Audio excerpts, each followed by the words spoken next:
Guys, कैसे आप लोग? उम्मीद रखता हूँ कि आप सभी अच्छे होंगे। स्वागत है आपका केमिस्ट्री विद कल्पेश के साथ। पिछले वाले वीडियो में आपने देखा था कि एलिमेंट ऑफ सिमेट्री क्या होती है। उसमें देखा था plane of symmetry, centre of symmetry and alternating axis क्या होती है। तो इसके बेस पर हम एग्जांपल लेके आए हैं, क्योंकि आपको एग्जाम में अगर ऐसे एग्जांपल पूछ लिए तो आप क्या करोगे। Okay, so first 3 member ring का अगर हम एक एग्जांपल लें, अगर आपको एग्जांपल ऐसे कुछ आए, ओके वन सेकेंड, ऐसे कुछ आए एंड यहाँ पर ए मॉलिक्यूल, यहाँ पर बी मॉलिक्यूल और यहाँ पर भी ए मॉलिक्यूल, यहाँ पर बी मॉलिक्यूल, ऐसे कुछ एग्जांपल आए, तो यहाँ पर plane of symmetry, centre of symmetry and alternating axis of symmetry है कि नहीं आपको पता करना होगा। सो प्लेन ऑफ सिमेट्री, अगर यहाँ पर से हम ऐसे प्लेन खींचे तो यहाँ पर एक भाग यहाँ का हो जाएगा और एक पार्ट यहाँ पर हो जाएगा। ओके, और सेम मॉलिक्यूल आसपास आ जाएंगे। ओके, सो ये इस मॉलिक्यूल में पीओएस प्रेजेंट है। अभी इस मॉलिक्यूल में सीओएस प्रेजेंट है कि नहीं वो भी देखते हैं। यहाँ पर अगर सेंटर पे हम लें, और मैंने क्या बताया था 180 डिग्री पर जो मॉलिक्यूल है वो भी पीछे 180 डिग्री पर वही मॉलिक्यूल हुआ तो वो सेंटर ऑफ सिमेट्री कही जाती है।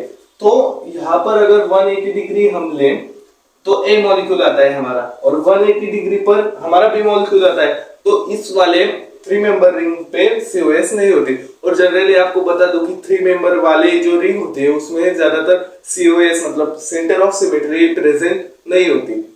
सो अभी एक और एग्जांपल ले लेता हूं। यहां पर अगर हम बी ए और यहाँ पर ए बी ऐसे कुछ मॉलिक्यूल है। सो यहाँ पर प्लेन ऑफ सिमेट्री अगर प्लेन पास किया जाए तो ये पीओएस इस मॉलिक्यूल में प्रेजेंट नहीं होगा। एक और एग्जांपल की बात करें तो कुछ इस प्रकार में ड्रॉ करूं, यहाँ पर ए लिखूं और यहाँ पर भी ए लिखूं, तो क्या इसमें प्लेन ऑफ सिमेट्री प्रेजेंट होगी?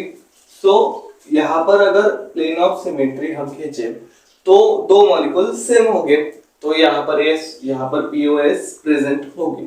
ओके, सो अभी और एग्जांपल की बात करें तो यहाँ पर तो ए रह नहीं देते हैं, लेकिन यहाँ पर हम डैश में बी लेते हैं। ओके, अभी आपको पता ही होगा कि वेज और डैश क्या होता है, above the plane and below the plane. Okay, तो क्या ये सेम होगा? ये इसमें प्लेन ऑफ सिमेट्री होगी कि नहीं होगी?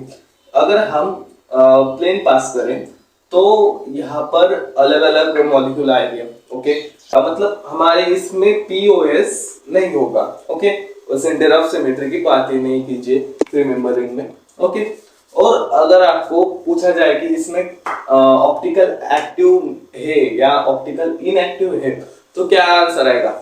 देखिए, मैंने आपको बताया था कि नहीं बताया था मुझे नहीं पता, लेकिन अगर प्लेन ऑफ सिमेट्री है तो ऑप्टिकल इनएक्टिव हुआ, मतलब कायरलिटी नहीं है उसमें। ओके, क्योंकि साफ साफ समझ में आता है ना कि दो मॉलिक्यूल अगर सेम हुए तो कौन से इसमें कायरलिटी आएगी। कायरल की हमने डेफिनेशन ही पढ़ी कि 4 डिफरेंस बॉन्ड होते हैं उसमें। ओके, सो यहाँ पर अगर कायरलिटी की बात करें तो कायरलिटी नहीं आएगी। वैसे ही अगर यहाँ पर बी मॉलिक्यूल आ जाए तो इसमें प्लेन ऑफ सिमेट्री नहीं है, लेकिन ये ऑप्टिकली एक्टिव मेटल है, मतलब कायरलिटी इसमें प्रेजेंट है। ओके, अभी आपको बताना है, अभी मैं कायरलिटी पर अगर क्वेश्चन लूं तो इसमें आपको बताना है कि ऑप्टिकल एक्टिव कौन सा है और इनएक्टिव कौन सा है, मतलब कायरल कौन सा है और अकायरल कौन सा है। ओके, सो एक एक करके सॉल्व करते हैं। ये वही एग्जांपल है जो पिछले इसमें लिया था मैंने, बस ये अलग है। ओके, यहाँ पर अगर प्लेन ऑफ सिमेट्री खींचे तो ये सेम होगा, मतलब हमारा मॉलिक्यूल जो है वो ऑप्टिकल इनएक्टिव होगा। ओके, और यहाँ पर प्लेन ऑफ सिमेट्री खींचे तो यहाँ पर पीओएस जो है वो नहीं होगा, मतलब कायरलिटी प्रेजेंट होगी। यहाँ पर आएगी, देखते हैं। यहाँ पर अगर मैंने ऐसे प्लेन खींचा, ओके, तो ये मॉलिक्यूल अलग अलग हो जाएंगे, ये तो टूट जाएंगे।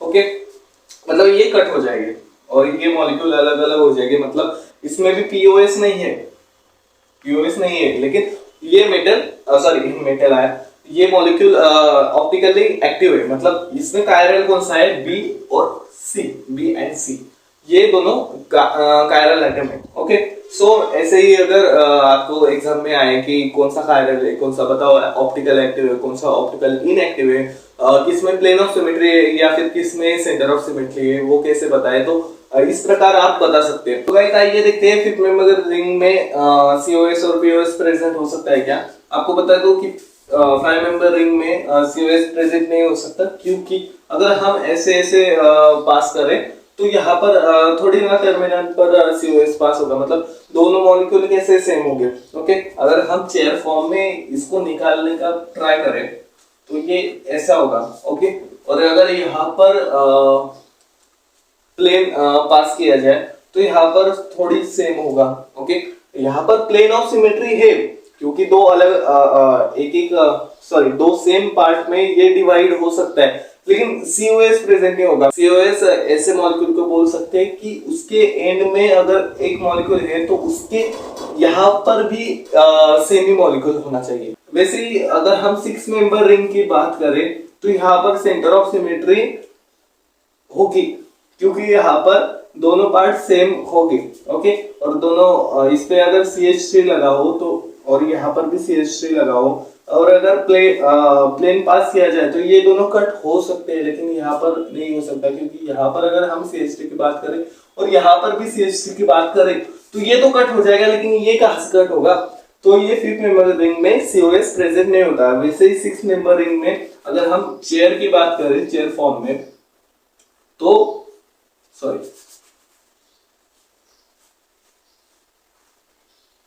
चेयर फॉर्म में अगर बात करें तो ऐसे कुछ हमारा सेंटर ऑफ सिमेट्री प्रेजेंट हो सकता है, लेकिन 5th मेंबर में नहीं हो सकता। अभी आइए चलिए देखते हैं इसके एग्जांपल कुछ। ओके, अगर मैंने इसका एग्जांपल लिया कुछ इस प्रकार, यहाँ पर हमने मॉलिक्यूल लिया, तो क्या यहाँ पर प्लेन ऑफ सिमेट्री प्रेजेंट हो सकती है? जी हाँ, बिल्कुल हो सकती है। प्लेन खींचा, दो अलग अलग मॉलिक्यूल निकल आए। लेकिन वही अगर मैंने एक और एग्जांपल लिया, यहाँ पर ये बेच में और यहाँ पर डैश में एक मॉलिक्यूल हुआ, तो क्या प्लेन ऑफ सिमेट्री हो सकती है इसमें? तो बिल्कुल नहीं, क्योंकि ये बेच है और ये डैश है, मतलब अलग अलग मॉलिक्यूल, अलग अलग उसके पार्ट अलग अलग आएंगे, क्योंकि पीओएस कहता है कि दो इक्वल पार्ट में होना चाहिए मॉलिक्यूल। ओके, तो ए में पीओएस है लेकिन बी में पीओएस नहीं है। ओके, 6 मेंबर रिंग पर आपको पहले ही बताया था कि जो हमारा सेंटर ऑफ सिमेट्री होता है वो ऑलरेडी प्रेजेंट होता है। ओके, ऐसे ऐसे प्लेन पास किया तो सेंटर ऑफ सिमेट्री भी होगी। ओके, लेकिन वो मतलब डिपेंड करता है कि यहाँ पर कौन सा मॉलिक्यूल है और यहाँ पर भी सेम मॉलिक्यूल है कि नहीं। ओके, तो आइए देखते हैं 1 2 पोजीशन पे क्या एग्जांपल है। अगर मैंने कुछ आपके पास ऐसा एग्जांपल रखा, ओके, और यहाँ पर रखा CH3, यहाँ पर भी रखा CH3, तो यहाँ पर हमारा हाइड्रोजन आएगा। तो क्या इसमें पीओएस एंड सीओएस प्रेजेंट हो सकते हैं? तो चलिए देखते हैं। अगर हम यहाँ से सीओएस की बात करें, यहाँ से कट करें, तो ये तो कट हो जाएगा, लेकिन ये इक्वल पार्ट में नहीं होगा। ये CH3 यहाँ पर नहीं है, तो ये यहाँ पर इस मॉलिक्यूल में COS एब्सेंट है।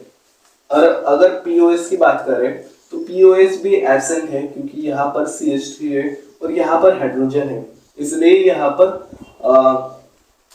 POS मतलब 1 2 कंडीशन में POS भी नहीं होता। और अगर ये CH3 यहाँ पर CH3 होता, मतलब हाइड्रोजन की जगह CH3 होता,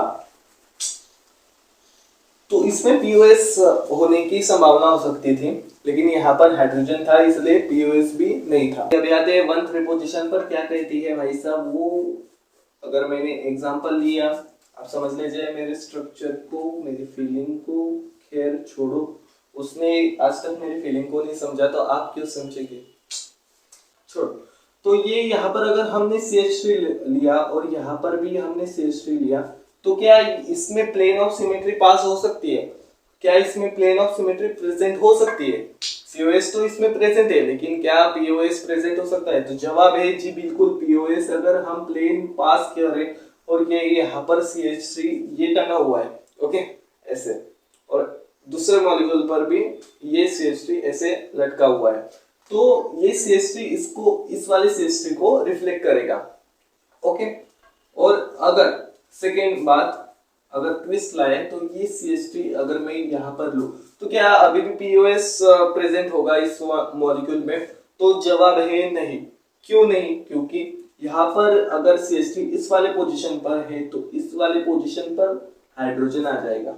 ओके, मतलब पहले क्या था, पहले क्या कंडीशन थी, यहाँ पर CH3 था और यहाँ पर हाइड्रोजन था, लेकिन इस वाले कंडीशन पर यहाँ पर आ गया हमारा CH3 और यहाँ पर रह गया हमारा हाइड्रोजन। तो अगर हम प्लेन पास करें तो ये CH3 इस वाले हाइड्रोजन को रिफ्लेक्ट करेगा, ना कि इस वाले CH3 को। तो इस वाले मॉलिक्यूल में POS प्रेजेंट नहीं होगा। ओके, और अगर हम एक और ट्विस्ट लाए, यहाँ पर ये मॉलिक्यूल,